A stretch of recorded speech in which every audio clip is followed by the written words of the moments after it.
Episode 27. She's an ex-Navy SEAL, a Purple Heart recipient, and a transgender. Meet the incredible Kristin Beck.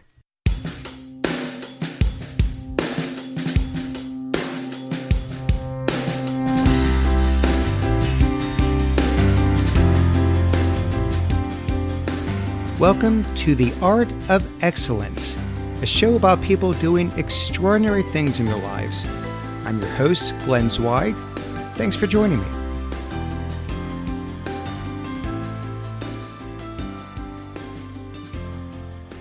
My guest today is Kristin Beck. Christopher Beck served for 20 years as a Navy SEAL. He deployed 13 times over 2 decades, including stints in Bosnia, Iraq, and Afghanistan.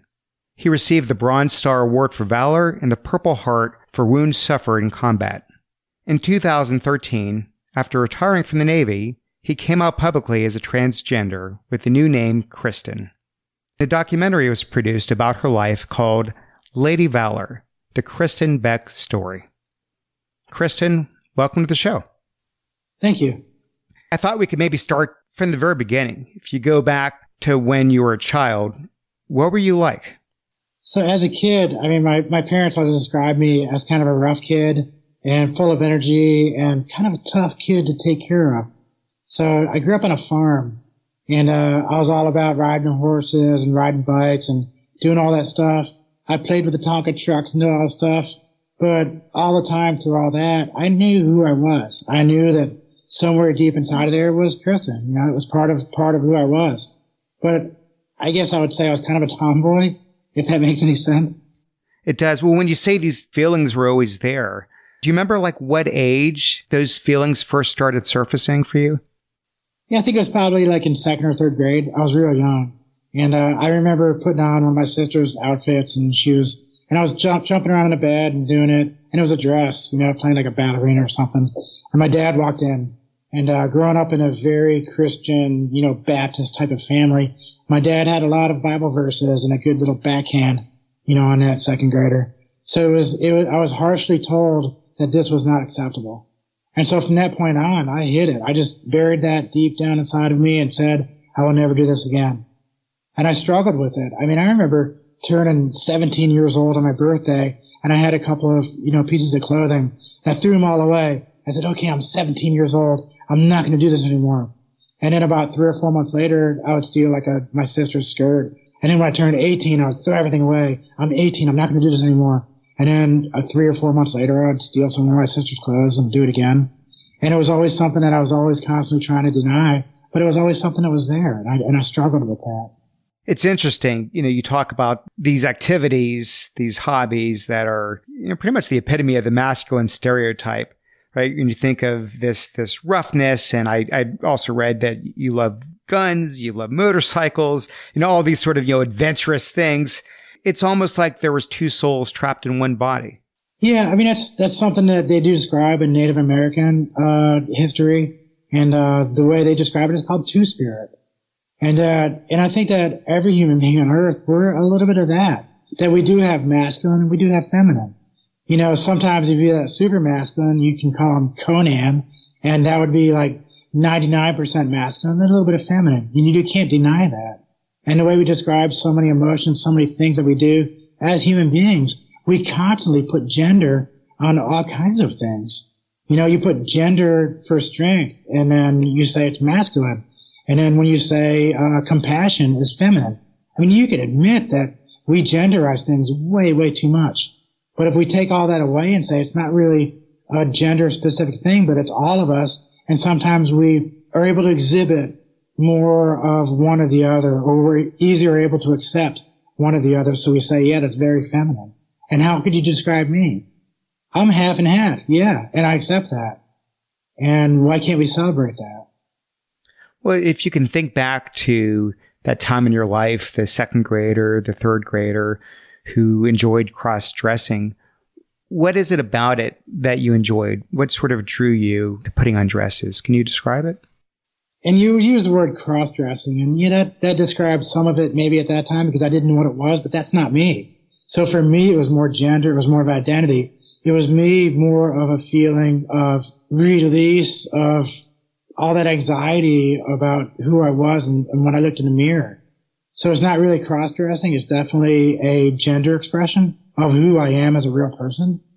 And every time I would do that, I would see myself in the mirror and I'd go, it would kind of like that, and you let your shoulders down, you just relax.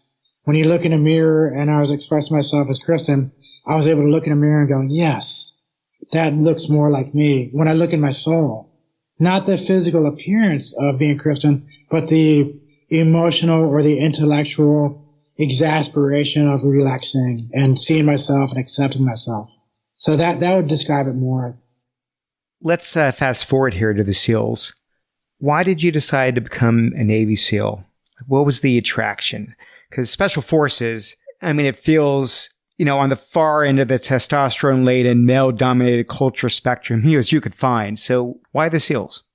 Well, I mean, you just said it just then. It's the far end of the spectrum. So what kind of greater challenge could you ever give yourself?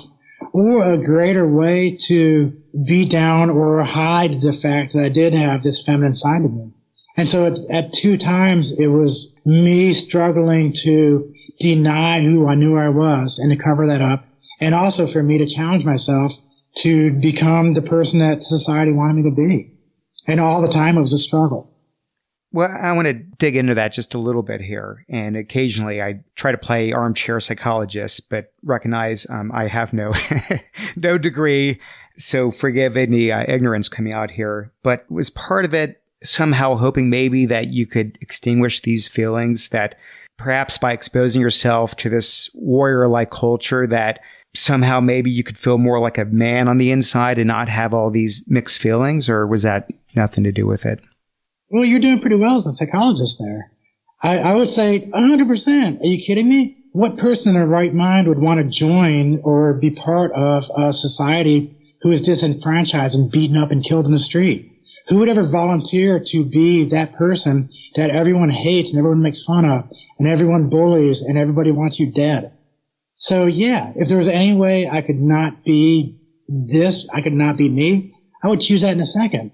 But the fact is this is how I'm born. This is me. And so I can. And so I do the best I can.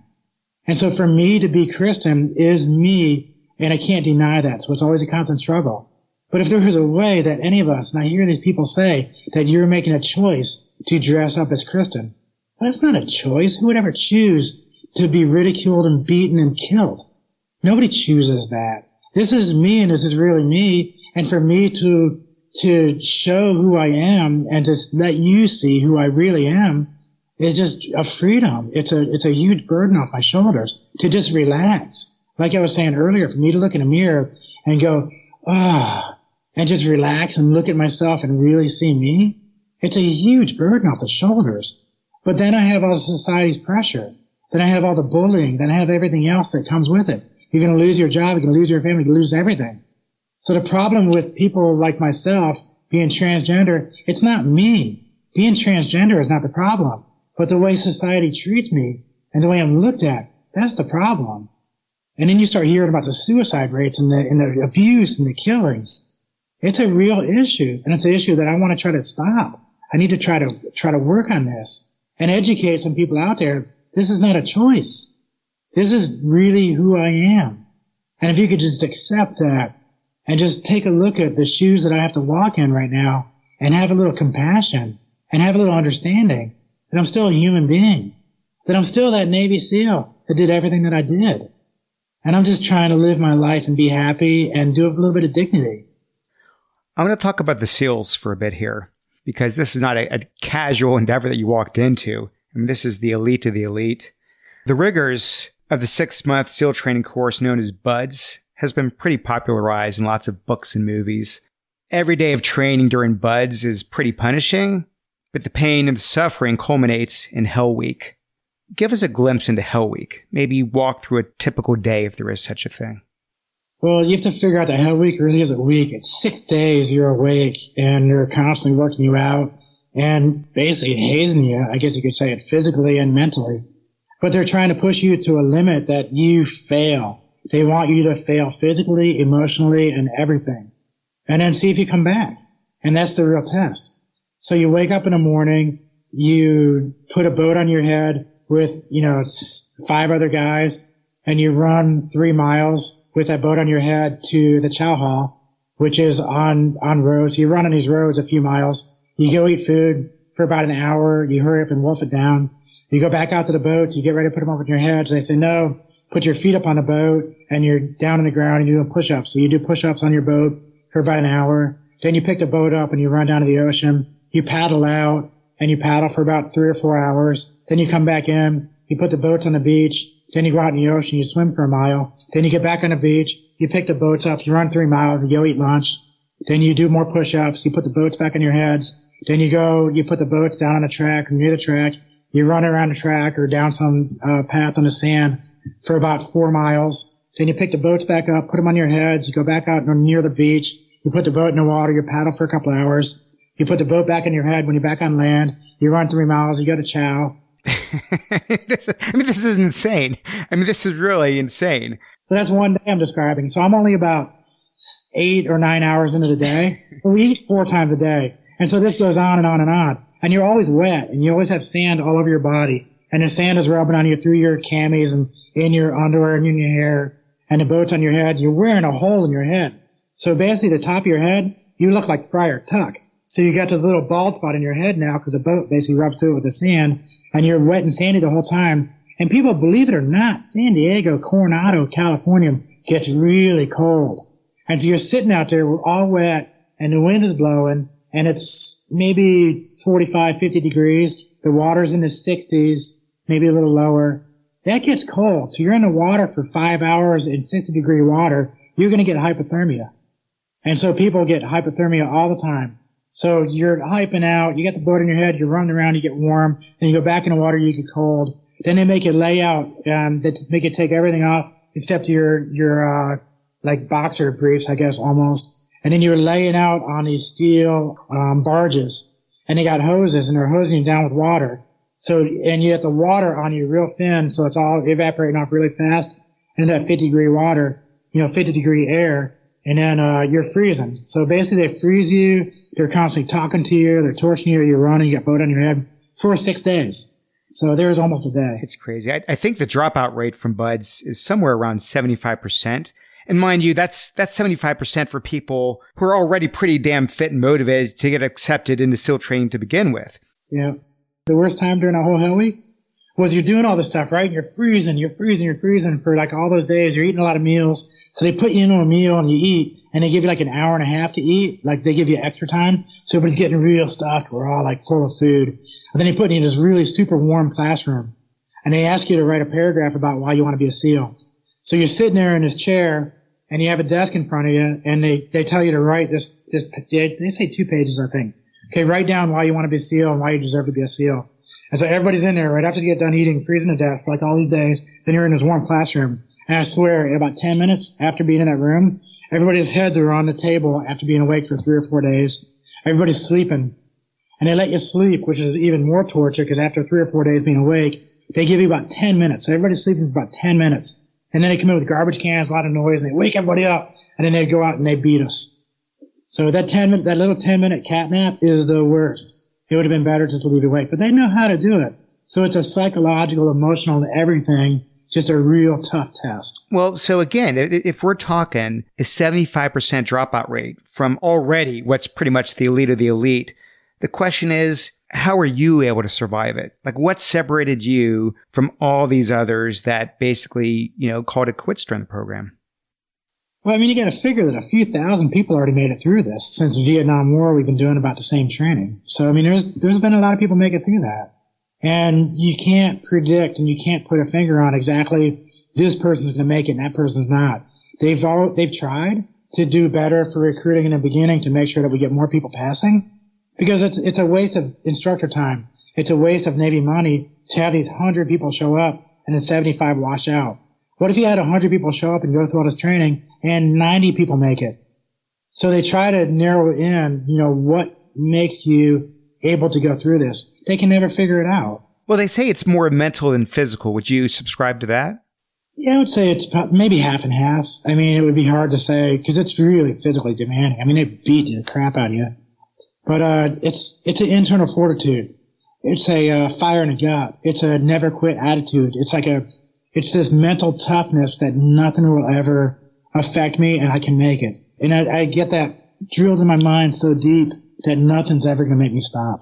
Kristin, is that mental toughness, is it something you're born with, or is it something you can acquire or develop over time? It's probably half and half. I mean, again, I'm giving you the 50-50, but it's probably kind of true. So, I mean, you have to already have some of that in you. I mean, some people are born and they can be professional athletes. They're going to play pro football. Some people aren't. And so there are attributes. I mean, Einstein was a genius. He was born with a lot of that genius, but then when he was going through school and he was exposed to things and he was able to read and learn. So, I mean, you're born with some of it, but then you also, the way you grow up. And I think one of the things that I found kind of hilarious and a little bit true, in one of the squadrons, there was a sign above the door as you went in to the team room. It said, if you got along with your father, you wouldn't be here. So let that sink in a little bit. So, I mean, we're the kids that were kind of the bad kids. We're the ruffians. We're the ones that the dad had a tough time with you. And so you had that already, that kind of like gritty, I'm going to do it my way. You always had like this conflict probably with your dad that you were like this real strong-willed. So it's kind of that attitude. It's that super strong will that you're going to do it no matter what. And you took a bunch of paddling from your dad because we don't always do stuff right as a kid. You have to learn a lot of things. We're the kids that learned everything the hard way, if that makes a little bit of sense. Sure. Well, you saw a lot of battle zones during your 20 years of service. What was the scariest moment you ever had in combat? How close did you actually come to death? I mean, a bunch of times. I would say one of the times that I remember particularly is I was getting ready to jump out of the airplane, and I had on this huge. It was one of the big sniper, almost a tandem jump when you got these huge bundles, but it was actually one of the really big sniper bags packed in. And I had a bunch of batteries. I had UAVs. So I had a couple of UAVs, airplanes, in this big bag that was strapped onto me, and I was getting ready to jump out of the airplane with it. And Archimedes' law, I don't know if you're very familiar with that, but it's about buoyancy and how much stuff will float by the volume. And I was looking at the thing that I had with this big bundle. I was going, man, this thing is big, but it's really super heavy. And I didn't float test this thing, which we're supposed to float test everything, so it was a bad mistake I made. So a really, really poor lesson learned. Always float test your stuff before you jump into the ocean. So I'm in the airplane flying real high up in the air. I'm getting ready to jump out. I'm looking down at the bundle that I'm getting ready to jump out with. I'm going, man, this thing is going to sink. It's going to go into water. I'm going to sink. It's going to take me down. It goes, and we hit so fast and everything happens so fast to unbuckle and do all the stuff. You're going to get pulled in the water. And so I'm sitting on the airplane, sitting in a chair, and I nudged the guy next to me. I said, hey, how many floaties do you have? And he says, little things you can inflate and float. They're more for like your arms, almost like the things you put on your arms as a little kid. So they just blow up a little bit. It's enough to float you. And I said, hey, can I get one of your floaties? I said, I think this thing's going to sink. And he was like, what? And he's like looking at me like I'm an idiot. And I go, well, I think it's going to sink. And then so he gives me one of his floaties and I put it on a belt and it's all hooked on. I'm going, man, this thing is still going to sink. And so the whole time I'm going, I'm going to die. I'm going to die. I'm going to die. The green light goes off. The ramp is down. And everybody starts going out, and I just jump. You just jumped and prayed, I guess. And it's real sinky. It's close. So if I didn't have that guy's floaty, I think it would have sunk and would have dragged me down to the bottom of the ocean. So, but you go anyway. Yeah, I got to go. I'm doing this mission. Got to do the mission. Did I read that you were hit by a hand grenade or something like that? I got hit. I got fragged. It was a rocket. Yeah, it was a Russian rocket. So in Afghanistan, there's a ton of Russian stuff. There's Russian mines and Russian rockets and everything. And this is one of the 108 millimeter rockets. So they're like 6 or 7 feet tall. They're really big. They're about as big as around as like the big tomato soup cans, the real big ones that you buy, and it's like a gallon of tomato soup. It's pretty big around. And so they used to shoot that at us. And they would shoot those and mortars at our base all the time, and sometimes they would blow up and get you. So it got me one time. Well, you were awarded the Bronze Star Medal, Purple Heart. It's obvious you were a very brave warrior, but I'm curious, were you ever afraid? Yeah. Anybody that tells you that they're going in combat or some stuff like that, or the guys that drive those race cars in NASCAR, I mean, fear is something that you can use as like fuel, I mean, talk more about that. What do you mean you use it as fuel? Like, how do you get over it and do what you need to do without letting it paralyze you?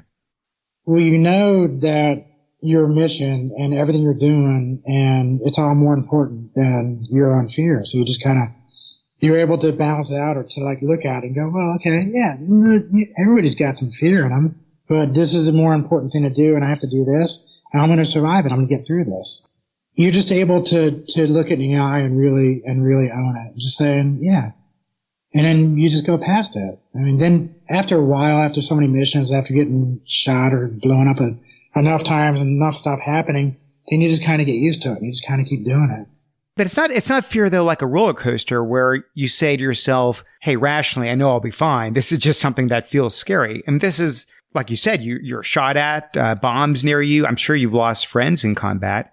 So like every day you wake up and it might be your last day and you just sort of just get over it and just do your thing. Yeah. I mean, you have to. And that's why I compared it to like NASCAR guys. When those guys get out there, they're going 200 miles an hour on that track and they're like, you're going to wreck and something's going to happen at any second.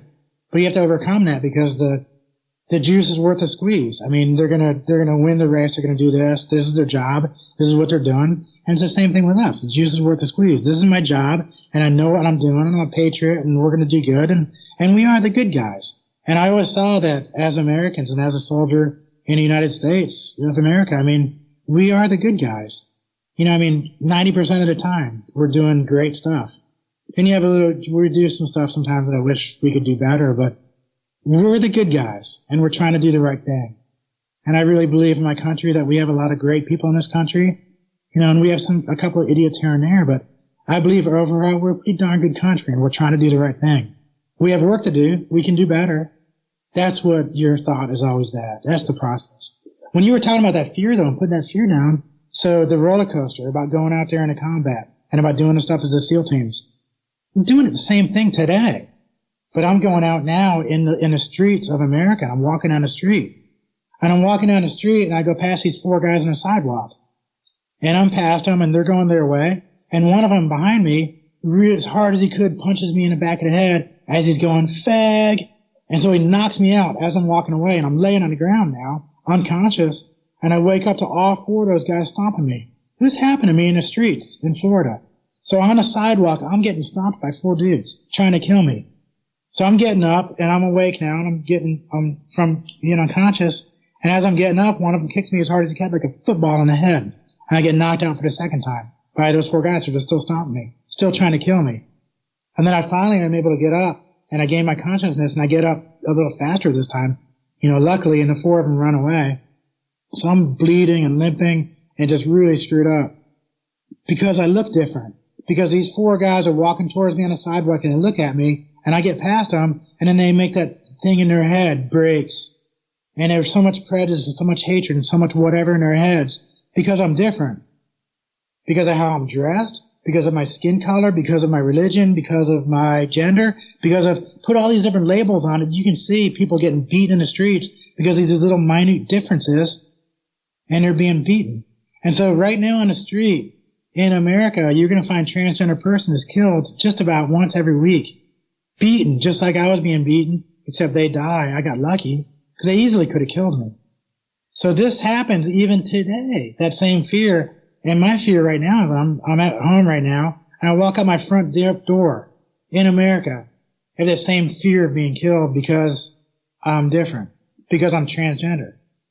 And then you have people that they're walking out their front door. So because I'm African American, because I'm gay, because I'm transgender, because I'm Islamic, because I'm Jewish, because I'm do whatever labels you want. And that's the shame that I see in America, that we don't see each other as human beings, that we can't look at each other in the eye and go, okay, I see you as a human being. I see you as a person. I don't see you as white or black or transgender or gay or Jewish or Islamic or anything else. I can see you as a human being. And that's the thing that I find most atrocious and so harmful to all of us in society. It makes my head hurt of how we can do that to each other as human beings.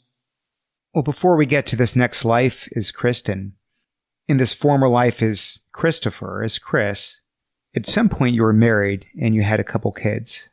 Were you ambivalent about your I guess, the life you wanted to lead? Or did you know who the real you was and you just felt pressured by society to conform despite your inner feelings? Yeah, I mean, you got it pretty close there. I mean, that was it, that I always knew who I was, but society and who I saw, and it's beaten into you and kind of, and you're told everything that you're supposed to live up to, and et cetera, et cetera. And so you try, but you constantly have that in the back of your mind. You constantly have that burden on your shoulders, and it just eats at you. And then finally it just comes out. You just go, hey, enough is enough. This is what I got to do. And then everything just falls apart because you try to start being happy to yourself. You just start trying to be true to yourself. You start trying to live as full a life as you can. And then things give. Not all the time, but I mean, it does. Sometimes it just cracks apart, and it's a shame that we haven't gotten to a point in society or as human beings that we could truly accept each other, and I wouldn't have had to go through that. You know, it could have been me my whole life instead of fighting this so much. Well, for 2 decades, you're putting your life on the line as Chris Beck, while someone else was clearly trapped on the inside. I imagine coming out where you're a SEAL was a non-option, right? It wouldn't have been tolerated. So none of your close friends or comrades truly knew the real you. Like, how hard was that on you? For me, and this is my story, this is my journey, so things I'm telling you right now is going to be true for some people, and definitely not for others. But for me, the job that I had as a Navy SEAL was more important than my own happiness, was more important than me. So I would give up everything, and I would give up my life to fulfill my job as a Navy SEAL. And I did. But I assume you get very close with these people. I mean, you're serving in battle. You know, people are responsible for each other. You're a unit. People are dying. And I just imagine them not knowing who the real you is. That's like, was there any point where you were maybe depressed? Did you ever think about suicide at any point, or you were just able to focus on serving your country and put everything else just sort of on the back burner? I served my country and put everything on the back burner. And that's pretty much the easy way to say it. The more probably full story was, yeah, I mean, I thought about a lot of stuff. It was always going through my mind, but I never let it affect my job or my relationship with my teammates. I couldn't. There was too much riding on it. There was all of our lives, and everything rode on me being the best I could be, and my full attention was to my job and nothing else. You finally decided to come out as Kristin Beck in 2013. You'd kept Kristin locked up inside of you your entire life until that point. So what was the trigger? What happened that you said, now's the time? My sister punched me in the face. What? I was at the Pentagon, and this is like 2013, and I was working as a consultant. So I'm in a suit and tie at the Pentagon, and my sister lived near the Pentagon, and so I went over to have dinner, and I still had my suit and tie on for a little bit, and then I said, hey, I'm gonna get dressed and put something more comfortable on. So I put on like a skirt and this little t-shirt or something. It wasn't anything too extravagant. It was just like a little bit of Christian, and this is before, so this would have been like right before anything ever came out, before the story broke. And so I'm standing there just talking to her, having a little bit of wine, and just talking to her and wearing a skirt and a t-shirt and whatever. And then she starts calling me a liar. She said, you're a liar. You're dressed like this right now in front of us, and you're suit and tie at the Pentagon and all your SEAL team buddies, and you have that life and you have this life with us, and you're just a big liar. I was like, I'm not a liar. And so we got into a little bit of an argument over this. I don't know how it happened, but she kind of grabbed me by the t-shirt. And so I started laughing because it was like my little sister grabbed me by the t-shirt acting tough. And then, so I started kind of laughing at her when she had me by my shirt. And then she got mad because I was laughing at her, and she let go of my shirt and quickly punched me right in the lip. And I was going, whoa, what's up? And so her calling me a liar and punching me, and she was so like passionate about it. I got really angry. And so imagine like a little 11-year-old going, I'm not a liar. And then so I went to the Pentagon the next day in a dress. That's pretty much how it happened. It was like, I'm not a liar. And I said, this is really all my life. This is me. This is my full life. You really want to call me a liar? I'm not a liar. And I walked into the Pentagon and said, I'm not a liar. This is me. And nobody knew what I was talking about. But well, you did a lot of terrifying things as a SEAL. So I'm curious, like, how do you compare all the terrifying things you did as a SEAL with the first time you showed the world Kristin Beck? Oh my God, are you serious? It's the most terrifying thing in the entire world. Talk about going like off the deep end. I mean, I'm talking about freaking Navy SEAL, SEAL Team 6 and all this stuff you want to say, and Purple Hearts and all the other everything, and then walking in there in a freaking dress. Can you go any more across the spectrum from the baddest ass Conan to a Barbie? So I mean, that's pretty much what everything I was facing was me losing everything, and everything that I did before that was just gone by me just showing up wearing something that I felt a little bit comfortable in. So yeah, it was terrifying. And I knew at that point I was going to lose everything. And then shortly after that, I had family members angry at me and they were gone and didn't want to talk to me, and my job is gone. So my $200,000 a year salary is gone. My house is gone. Everything's gone. And then within about a year, I'm living in the back of my car, and then I'm trying to start over again. You mentioned your family wasn't supportive. How about your friends, like your ex-Navy SEAL friends? Were they supportive? Were they angry? Did they feel betrayed in some way? Like, how did they take it? Yeah, I mean, all of the above. Betrayed. You lied to us your whole life, and you're not the Conan caveman. It was. So everything you could think of. None of them were supportive? No, that's the thing is all of it across the spectrum, from support to not support, from wanting to fight me and being angry to being supportive and going, heck yeah, brother, come on. Oh, and sister. And so it's across the spectrum. And a lot of them at this point kind of understand where I'm coming from because I've talked about it like I'm talking to you, and they go, oh, that's what it means. And I say, us as Americans, especially us as soldiers and warriors, what do we fight for? What's the one word you could say that America and what I really stand for? What's the one word? The one word I would say would be liberty.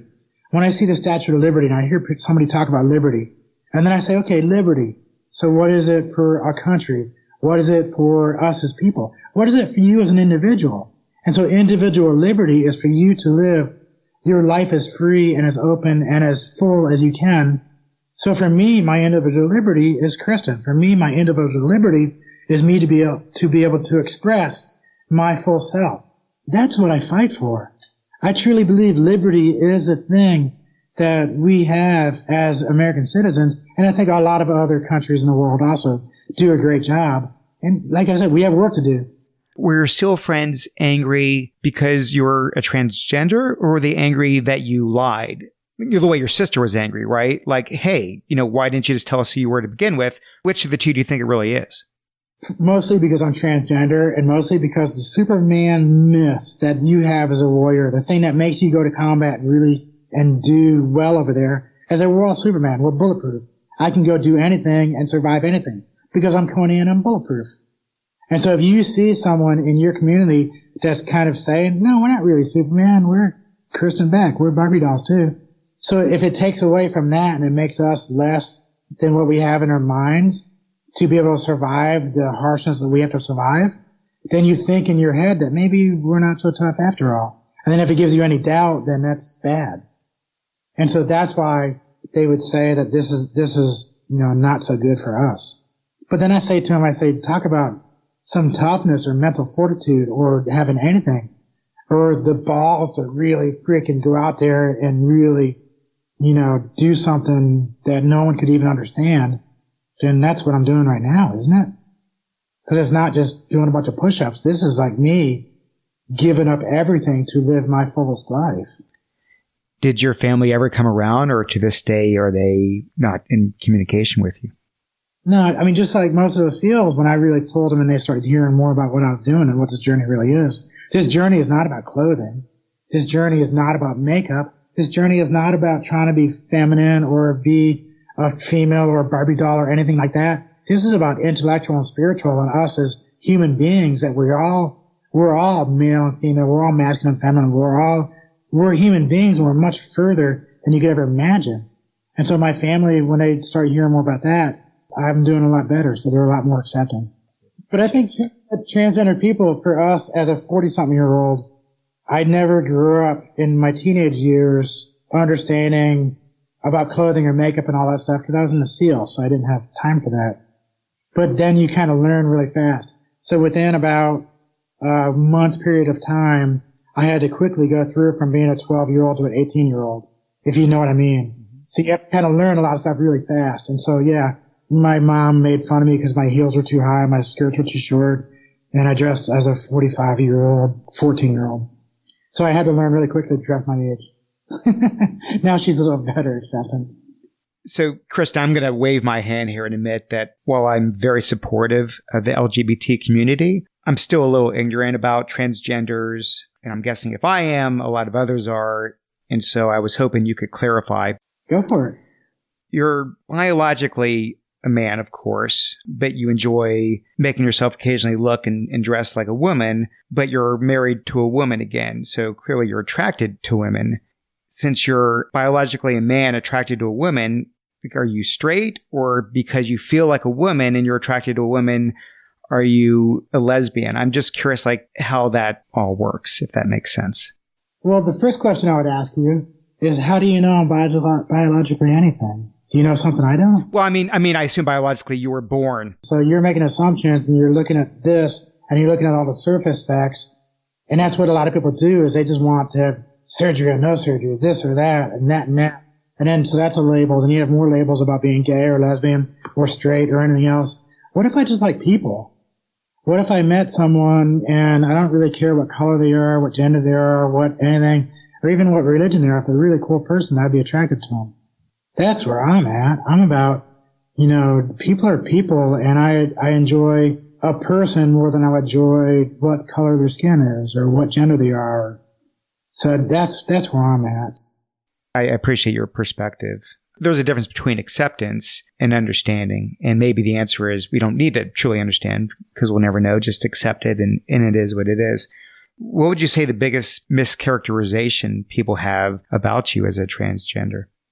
So as a transgender person, I think the biggest issue people have is a little bit what you just spoke about just then, is that gender and sexual orientation is a totally different thing. Gender and sex are separate. Your mental capacity is separate from your physical capacity. So Einstein could have been a professional football player, but he wasn't because those physical and mental are separate, right? And so you have to look at it also being the same thing between my gender and my sexuality. And so that's what they constantly mix up.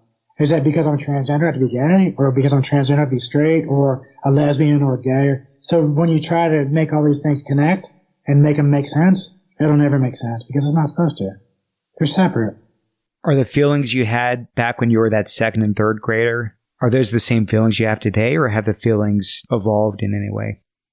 My feelings have evolved like 1,000 times since then. I was naive back in those days. I didn't know what was what. I've learned a lot since then.